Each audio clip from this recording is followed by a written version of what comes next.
Hello students, I am Irfan Raza. Today we are going to continue the remaining part of the 6th chapter of class 10th English literature book Footprints Without Feet, and the chapter name is The Making of a Scientist, written by Robert W. Peterson. So let us move towards the paragraph. Here it is, this one.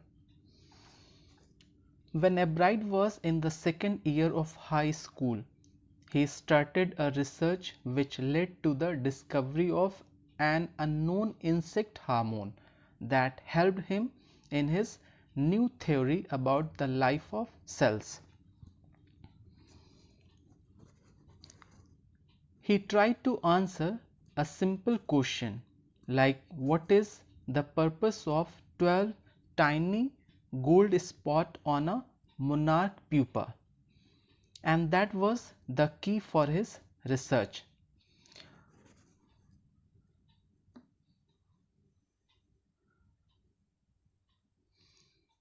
Most of the people thought that the spots were just ornamental or decorative, but Dr. Euchard did not believe it.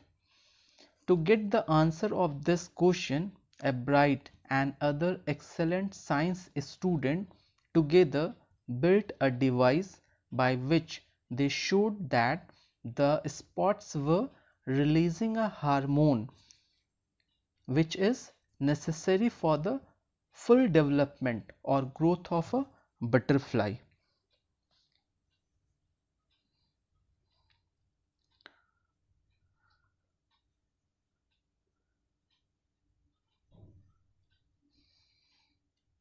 Ebright's project won first place in the county fair and opened entry into the International Science and Engineering Fair, where it got third place for zoology.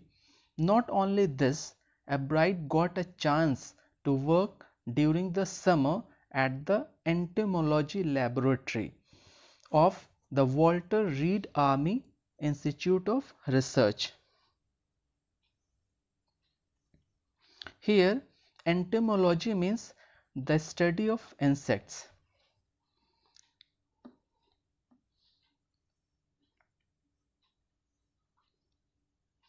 Ebright continued his advancement experiment on the monarch pupa till a high school junior, and again his project won first prize at the International Science Fair and got another chance to work in the Army laboratory during the summer.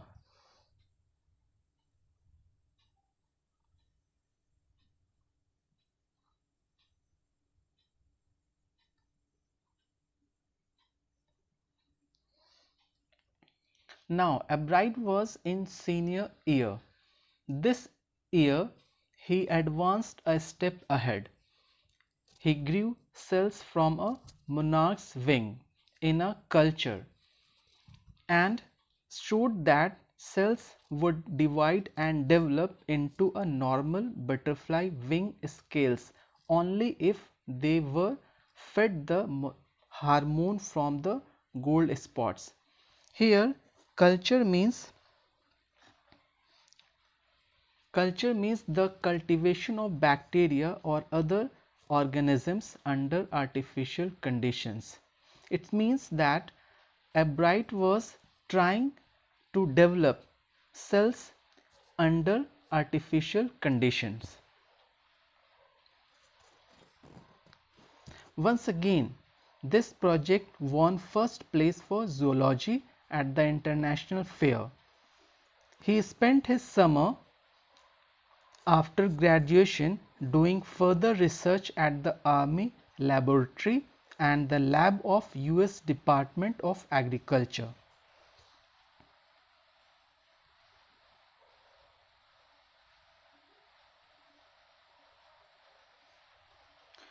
The following summer, Ebright went back to the Department of Agriculture's lab and continues his research on the hormone from the gold spots.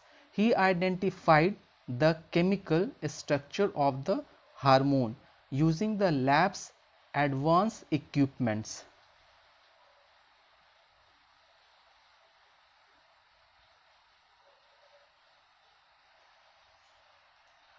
After 1.5 years later, Albright got the idea for his new theory about cell's life.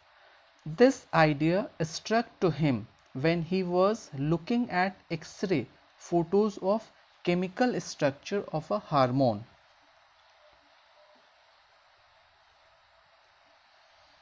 When Albright saw those photos, he didn't shout Eureka. Eureka means a cry of victory. It means he did not get excited about his discovery, but believed that he is able to solve the answer to one of the biology's puzzles. So, what was that puzzle? It was how the cell can read the blueprint of its DNA. Blueprint means a design plan. And what is DNA? It is the substance in the nucleus of a cell that controls heredity. It determines the form and function of a cell. Therefore, DNA is the blueprint for life.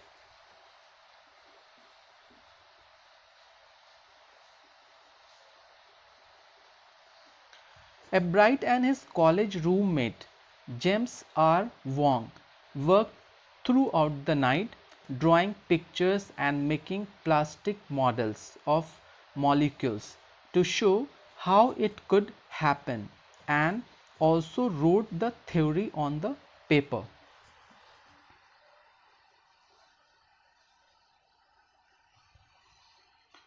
People were not surprised knowing the achievement of Albright. Why? Because they knew their talents. Albright completed his graduation from Harvard with highest honors and stood second in his class among 1,510 students.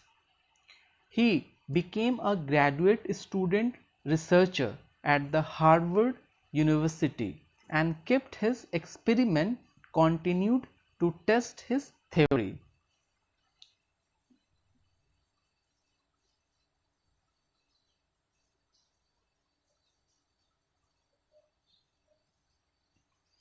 It would be a big step towards understanding the processes of life. Only the theory proved to be correct. It would also help to prevent some types of cancer and other diseases. It was a bright scientific curiosity which made the theory possible. Finally, his hard work and strong determination for butterflies led him to his theory about cell's life.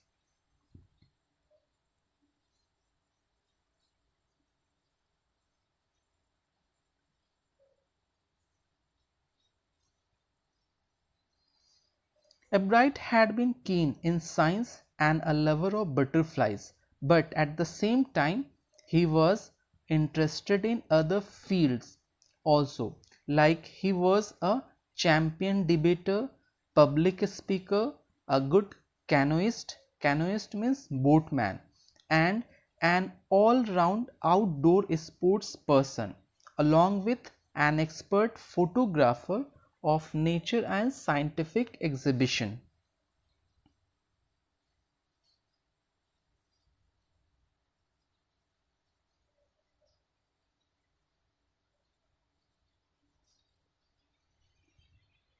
In his high school, Albright was a topper student who always got A plus because learning was easy for him. He put his concentration on debating and model United Nations clubs. Albright liked Richard A. Wehrer, who was his social studies teacher and advisor to both clubs. According to Albright, Wehrer was a perfect person as he guided him for his new ideas.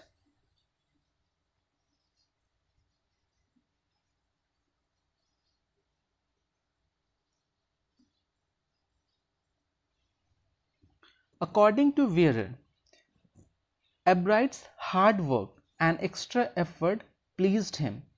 He prepared debate research 3 or 4 hours at night, apart from the time that he used to give to his butterfly research.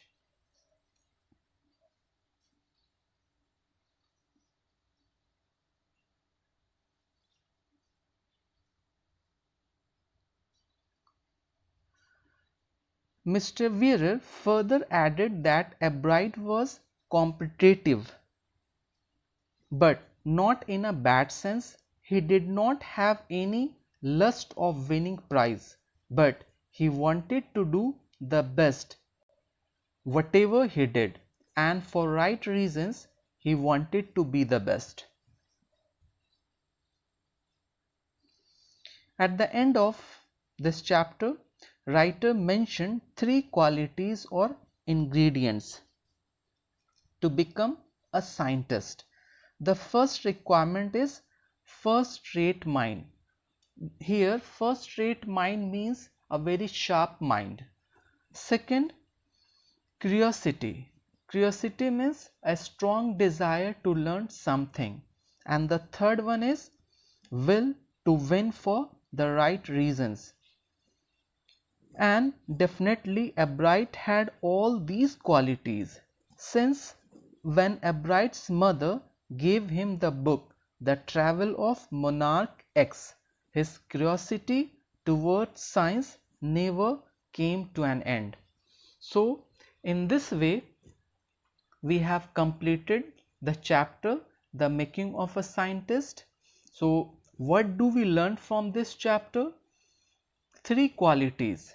Basically 3 qualities are required to become a successful person. It is not necessary that these 3 qualities are required to become a scientist, but these 3 qualities can be helpful to become a successful in life.